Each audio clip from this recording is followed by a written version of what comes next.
السلام عليكم ورحمة الله. ازيكم عاملين ايه؟ كل سنة وانتم طيبين، كل سنة وانتم متهنين ان شاء الله ومحققين يا رب كل اللي نفسكم فيه، وكل اللي نفسه في حاجة ربنا يعطيها له بإذن الله. النهارده جاي لكم فيديو جديد، هنعمل مع بعض الفطير بالدقيق الذرة بطريقة سهلة خالص وطريقة بسيطة جدا بإذن الله. الفطير ده في ناس كتير ما تعرفوش، اللي هو بالدقيق الذرة ده في ناس كتير قوي ما تعرفوش، فان شاء رب العالمين احنا هنعمله لكم النهارده وتشوفوا الطريقة معانا بإذن الله. الفطير ده كانت على طريقة أم الله يرحمها ألف رحمة تنزل عليها، كانت دايما بتعمله لنا، بيبقى حلو جدا في الشتاء. وحاجاته بسيطة ومش مكلفة بإذن الله. فهنعمله النهارده ان شاء رب العالمين بطريقه بسيطه قوي. بس قبل ما نبدا الفيديو، قبل ما نتكلم في اي حاجه، بتمنى منكم كلكم تدعوا لهم وابويا دعوه حلوه كده، ربنا يرحمهم ويغفر لهم ويجعل قبرهم روضه من رياض الجنه. ام وابويا وجماعه امواتنا ان شاء رب العالمين، قولوا امين اللهم امين يا رب. يلا بينا نشوف الفيديو بتاعنا ونشوف طريقه الفطير باذن الله.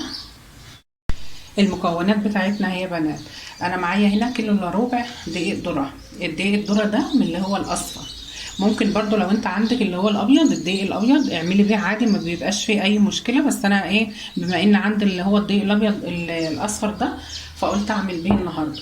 ومعايا هنا لبن رايب، لو عندك لبن حليب طازه عادي اعملي بيه، بس هو بيبقى باللبن رايب حلو جدا.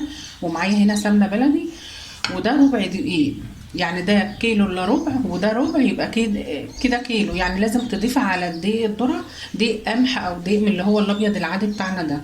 ومعايا هنا قشطه اللي هي وش اللبن، بنبقى نجمعها كده ونعينها عندنا في التلاجة، هعمل بها وش الفطيره كده، بتديلها طعم حلو جدا ولون حلو قوي. والملح، واحط نص معلقه بيكنج باودر. هو ما بيحتاجش خميره، لو انت مش عايزه تستغنى عن خطوه البيكنج باودر عادي ما فيهاش اي مشكله، بس انا عايزه احط البيكنج باودر ليه؟ علشان ما يبقاش معايا مكتوم. فهنبدا دلوقتي نعجنه ونوريكم طريقته، سهله خالص ومتاخدش منك اي وقت ولا اي حاجه. هنبدأ أول حاجة يا بنات، هننزل بالدقيق بتاعنا اهو. ممكن تعملي كوبايتين، يعني ممكن تعملي كوبايتين دقيق أصفر من ده أو دقيق أبيض اللي هو الذرة. ممكن تحطي كوبايتين، يعني على حسب الكمية اللي انت عايزاها، وتحطي كوباية من اللي هو الدقيق الأبيض ده اللي هو احنا بنعمل بيه العيش والحاجات دي والكيك وكله. ولو عندك اللي هو الدقيق القمح اعملي بيه، بيبقى حلو جدا برضه. وهحط رشة ملح،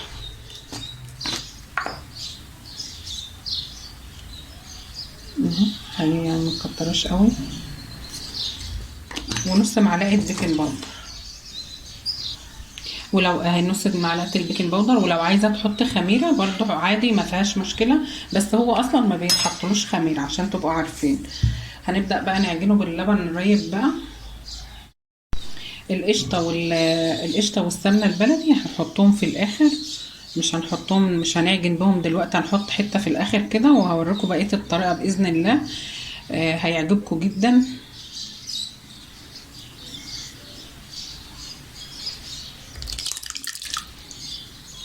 الدنيا غرقت.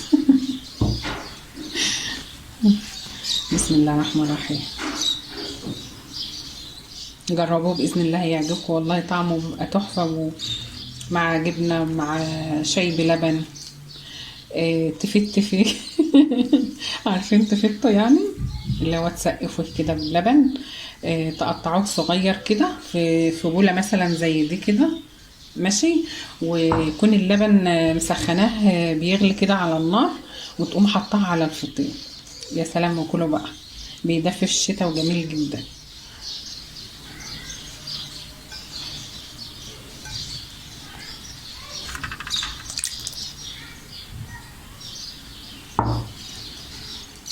هعجنها واخلصها وارجع لكم ان شاء رب العالمين، نكمل بقيه الخطوات وتشوفوا العجينه معايا. هنكمل بقيه الخطوات باذن الله، ونفرده فوق على السطح، وهنوريكم نفرده ازاي.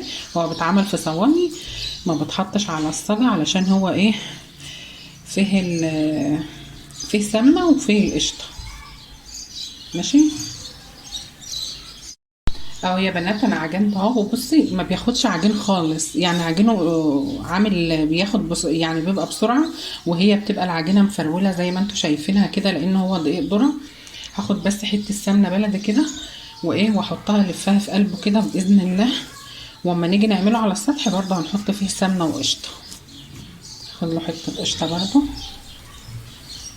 متكترش قوي عشان العجينه ما تسيحش منك وترجعي تحتاجي ايه دقيق.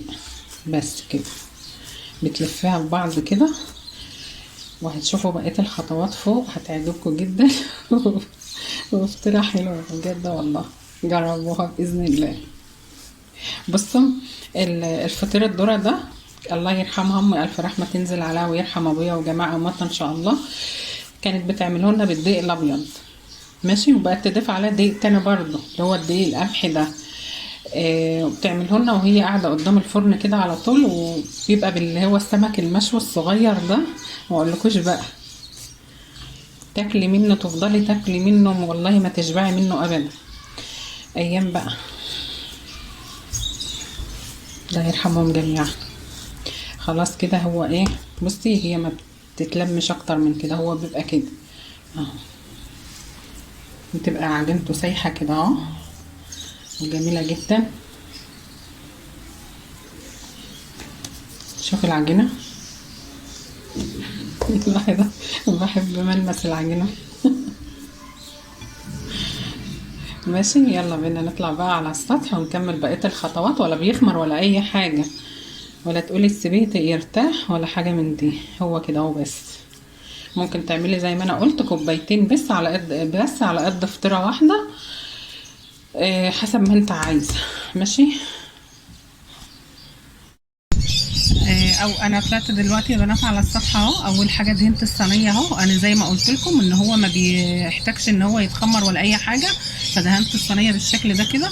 هنبدا نعمل ايه بقى. العجينه معايا هنا اهي، بتاخدي حته على قد الصينيه بتاعتك، ممكن تعمليهم صغيرين كده بس انا عايزه اعملهم في الصينيه الكبيره دي. بتاخدي حته كده وبتجيبي القشطه اهي، تحط حته قشطه كده وحته سمنه بلدي اهو يا بنات. حطيت حته سمنه بلدي اهو. بصي تعمليها في بعض كده، تقلبيها كلها في بعضها كده اهو، السمنه والقشطه وكل حاجه. وبعدين ايه هتفردها في قلب الصينيه.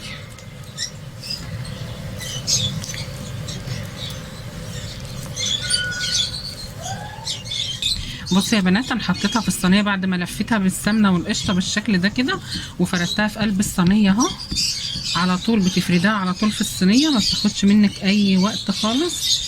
وحاولي ما تخليهاش تخينه ولا رقيقه، لو رقيقه زياده عن اللزوم هتتلاقي ايه تتلسع منك، تنشف كده، ما يبقى لهاش شكل حلو اهي. ما بتاخدش اي وقت خالص، ما شاء الله عليها جميله جدا، وريحه العجينه حلوه خالص.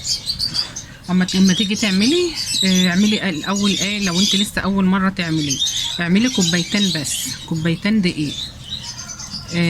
في الاخر بقى بقوم حاطه ايه حته قشطه على الوش كده، بتخلي له طعم جميل جدا. وعايزه بصي تعمليه بصوابعك كده اهو، اعمليه اهو.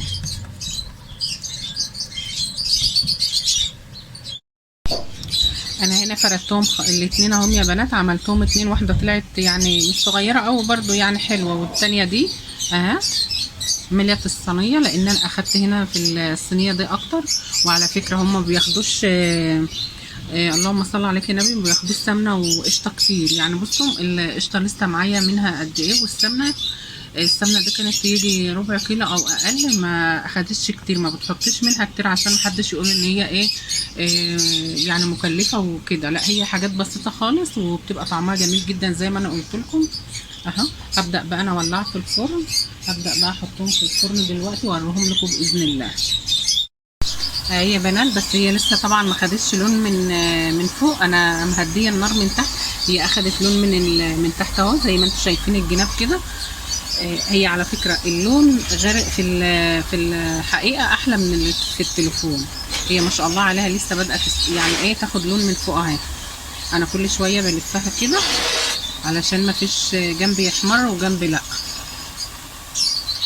ما شاء الله ريحتها جميله جدا، ريحتها حلوه خالص. زي ما انا قلت في الاول مش لازم تعملي كيلو، كوبايتين دقيق وجربي وهتعجبك اول طريقه بجد والله. ريحتها حلوه قوي وطعمها بيبقى احلى واحلى. كل شويه لفها بس كده انا هديت من تحت لان هي استوت من تحت خالص اهي زي ما انتم شايفين في الكاميرا كده اهي يا بنات. دي اول واحده بعد ما خدت معايا لون بالشكل ده، ما شاء الله عليها، لونها جميل جدا. بصوا ما تفكروش ان هي اتحرقت من هنا، لا هي الحروف بس اللي احمرت شويه، بس هي بصراحه جميله جدا. والريحه بتاعتها مش قادره اقول لكم ريحتها عامله ازاي، ريحتها حلوه خالص خالص وما بتاخدش وقت معاكي ابدا. يمكن والله كمان الاضاءه مش قوي، بس هي ما شاء الله عليها جميله جدا. والتانيه جوه اهي بدات تاخد لونها. انا بهدي من فوق وكل شويه بلفها زي ما انتم شايفين كده علشان ايه ما تحمرش من جنب وجنب لا اهي. ايه رايكم بقى؟ ما شاء الله عليها تحفه. دي اللي هي التانية الصغيرة يا بنات اهي. انا دخلت دي شوية ايه حاسة ان هي من ارضية تحت لسه نية شوية، فحطيتها وهديت عليها خالص وطفيت الفرن من الجناب. ودي اللي هي التانية اهي ما شاء الله عليها. شوفوا لونها عامل ازاي، ما شاء الله تحفة تحفة وجميلة وريحتها حلوة خالص اهي. ايه رأيكم؟ شكله جميل وريحته حلوة قوي قوي. بتاكليه مع عسل اسود، مع جبنه، تعمليه في شاي بلبن بيبقى حلو خالص. قولوا رايكم برضو. هي كده خلاص استوت يا بنات معايا ما شاء الله عليها، طالعه جميله جدا وحلوه خالص ما شاء الله عليها. ولا الريحه بتاعتها مش قادره اقول لكم عامله ازاي. بس عايزه اقول لكم نصيحه. دلوقتي انا حاولت يعني اجربها دلوقتي ماشي. دي اللي هي الرقيقه الصغيره ودي الكبيره. بصي كل ما تعمليها رقيقه بس ما تبقاش رقيقه قوي بتكون احسن من اللي هي التخينه. شوفي من تحت جميله قوي اها. شوفوا اللون بتاعها، لونها جميل جدا وحلوه. انما التخينه ما بتبقاش حلوه قوي على فكره. هي حلوه كل حاجه بس ايه مش زي اللي هي الرقيقه. ده الفطير لازم يكون رقيق ما يبقاش تخين قوي كده. هي جت معايا بقى كده بظروفها بس حلوه يعني برضو مش هتقول لا. بس انا حبيت بس اقول لكم الحته دي ان لما تيجي تعمليه ما تعمليهوش تخين، خليها رقيقه زي اللي هي دي بالظبط. اعرفي المقاس بتاع الصينيه بتاعتك اهو. اعرفي مقاس الصينيه واعملي على قد الصينيه تبقى رقيقه، يعني السمك بتاعها ما يبقاش تخين قوي زي ما انتم شايفينها كده السمك بتاعها. هي دي كانت طريقه النهارده في عمايل الفطير بالذره. فطير الذره مش فطير بالذره، فطير الذره. يا رب الطريقه تعجبكم ويكون فيديو خفيف عليكم.